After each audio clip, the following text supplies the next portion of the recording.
भाइयों, बहुत समय पहले की बात है। एक छोटे से गांव में रामा नाम की एक औरत रहती थी। रामा का परिवार साधारण था और वह अपने पति रामपाल के साथ मेहनत मजदूरी करके अपना गुजारा करती थी। एक दिन की बात है, भरी दोपहर थी और सूरज आग उगल रहा था। रामा अकेले खेत में काम कर रही थी। आमतौर पर दूसरे मजदूर भी वहां आते थे, लेकिन उस दिन कोई नहीं आया था। रामा ने सोचा कि काम जल्दी खत्म करके घर चली जाएगी। काम करते करते जब रामा को भूख लगी तो उसने अपना टिफिन उठाया और खेत के किनारे एक बड़े पेड़ के नीचे बैठ गई। छांव में बैठकर वह दोपहर की रोटी खाने लगी। अभी उसने रोटी तोड़कर मुंह में डाली ही थी कि तभी एक बूढ़े संत वहां आ पहुंचे। उनका चेहरा थका हुआ था, कपड़े मैले और हाथ कांप रहे थे। संत ने धीमी आवाज में कहा, बेटी, मैं 2 दिनों से भूखा हूं। अगर तुम्हारे पास कुछ खाने को हो तो कृपा करके मुझे दे दो। रामा ने संत को देखा और उनकी हालत समझ गई, लेकिन अगले ही पल उसके मन में विचार आया, मुझे भी तो भूख लगी है। अगर मैंने अपनी रोटी इन्हें दे दी तो मैं क्या खाऊंगी? अभी तो मुझे पूरा खेत का काम भी करना है। थोड़ी देर तक रामा सोचती रही। फिर उसने अपने मन को समझाया, मैं तो शाम को घर जाकर खाना खा सकती हूँ, लेकिन यह संत कहाँ खाएंगे? यह तो सच में बहुत भूखे लग रहे हैं। यह सोचकर रामा ने अपनी पूरी रोटी संत को दे दी और कहा, संत बाबा, यह रोटी खा लीजिए, मेरे पास बस यही है। संत ने रोटी ली और पेड़ के नीचे ही बैठकर खाने लगे। रामा पास खड़ी होकर देख रही थी कि संत कितने भूखे थे। उन्होंने बिना कोई शिकायत किए रोटी खा ली। यह देखकर रामा का दिल भर आया। उसने पास ही मिट्टी के घड़े से पानी निकाला और एक गिलास में भरकर संत को दिया। संत ने पानी पिया और राहत की सांस ली। फिर उन्होंने रामा को धन्यवाद दिया और कहा, बेटा, तुमने मुझ पर बड़ा उपकार किया। 2 दिनों से भूखा था। यह रोटी और पानी मेरे लिए वरदान बन गए। रामा ने मुस्कुराते हुए कहा, संत जी, मेरा धर्म था। आप 2 दिन से भूखे थे तो आपको खाना देना मेरा कर्तव्य था। संत ने उसे गौर से देखा और पूछा, बेटी, तुम यहां खेत में क्या कर रही हो? रामा ने जवाब दिया, संत, मैं यहां मजदूरी करने आई हूं। आज कोई और मजदूर नहीं आया तो मैं अकेली ही काम करने आई हूं। मेरे पति किसी और खेत में मजदूरी कर रहे हैं। रामा की बात सुनकर संत कुछ देर तक चुप रहे। फिर उन्होंने अपने झोले में हाथ डाला और उसमें से एक चमकता हुआ सोने का हार निकाला। संत ने वह हार रामा की ओर बढ़ाया। रामा ने चौंक कर कहा, संत, यह क्या कर रहे हैं? मैं इसे नहीं ले सकती। संत मुस्कुराए और बोले, बेटी, यह हार चुराया हुआ नहीं है। पिछले हफ्ते में एक सम्राट के महल में गया था। वहां की रानी ने यह हार मुझे भिक्षा में दिया था, लेकिन यह मेरे किसी काम का नहीं है। मैं इसे किसी योगी व्यक्ति को देना चाहता था। आज तुम्हारी निस्वार्थ और दयालुता देखकर समझ गया कि तुम ही इसकी हकदार हो।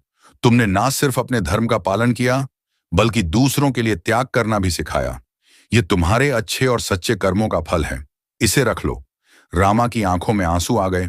उसने संत से कहा, संत जी, मैंने तो बस अपना कर्तव्य निभाया। यह हार मेरे लिए बहुत बड़ी बात है। संत ने कहा, बेटी, यह हार सिर्फ तुम्हारे अच्छे कर्म का प्रतीक है। हमेशा याद रखना, कर्म ही धर्म है। जो बिना किसी स्वार्थ के दूसरों की मदद करता है, भगवान उसे कभी खाली हाथ नहीं छोड़ते। इसे अपने पास रखो और इसका सदुपयोग करो। यह कहकर संत वहां से चले गए। रामा उनकी बातों को सोचते हुए उन्हें जाते हुए देखती रही। उसकी आंखों से खुशी के आंसू बह रहे थे। उसने मन ही मन ठान लिया कि वह हमेशा दूसरों की मदद करती रहेगी, चाहे हालात कैसे भी हों। भाइयों, कर्म ही सच्चा धर्म है, निस्वार्थ भाव से किया गया। अच्छा कर्म कभी व्यर्थ नहीं जाता।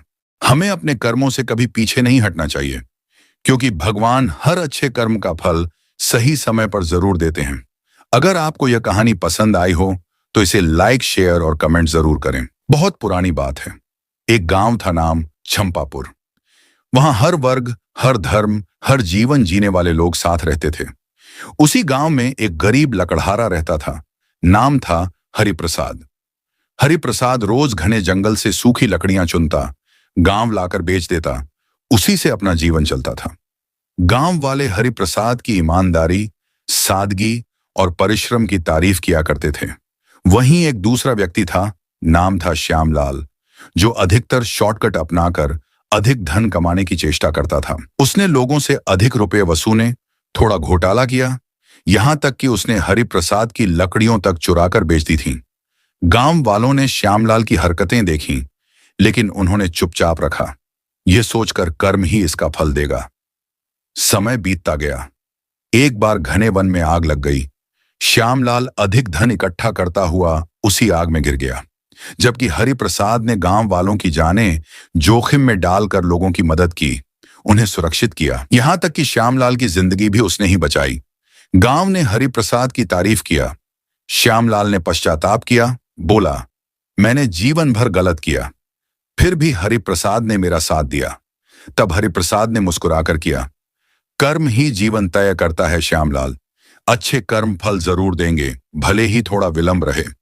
गांव ने हरिप्रसाद का आदर किया। श्यामलाल ने जीवन बदल दिया और लोगों ने एक बार फिर अनुभूत किया, जैसा बोओगे वैसा ही काटोगे। एक हर क्रिया का फल तय है, जैसा बोओगे वैसा ही काटोगे। दो अच्छे काम धीरे ही सही, पर फल अवश्य लाकर रहते हैं। तीन बुराई अस्थाई है, नेकी ही जीवन भर साथ रहती है। चार, हरिप्रसाद ने किया धर्म, श्यामलाल ने किया अधर्म, जीवन ने किया इसका न्याय। पांच, कोई कारनामा छोटा या बड़ा नहीं होता, इरादे मायने रखते हैं। छह, मुश्किल घड़ी में साथ देने वाले ही असली इंसान होते हैं। सात, श्यामलाल ने किया पछतावा, हरिप्रसाद ने किया क्षमा, तभी जीवन सुंदर हुआ। आठ, गलतियों से ही व्यक्ति सुधारता है, बशर्ते उसने स्वीकार किया। नौ, हर परिस्थिति एक परीक्षा है, हमारा आचरण तय करता है इसका फल। 10, जीवन का असली धन है अच्छे कर्म, वही साथ जाएंगे अंत तक।